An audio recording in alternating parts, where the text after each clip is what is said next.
It's my joy to be with you as usual, and we look forward to the next time. As I say, we're evolving into a very, very powerful group. Very powerful group. Group intention of people this advanced impacts the universe. It lifts the overall field of consciousness of all of mankind. It benefits everyone, not on a causal of this causing of that.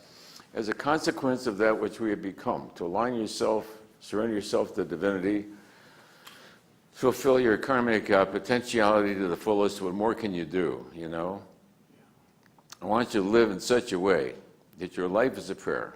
I want you to live your life in such a way that you have no anxiety at all about meeting God. Are you willing to be answerable for who you are and what you've done with what you are? What more can you ask? More can you ask?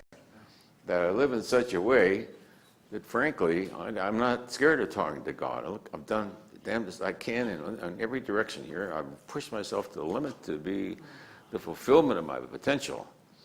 That relieves me of all guilt, because now I can make a mistake. Yes, I make a mistake. But in the overall context, you see, I've sanctified that mistake by your overall intention. So, by intention, then, our life becomes the devotion. We become the prayer.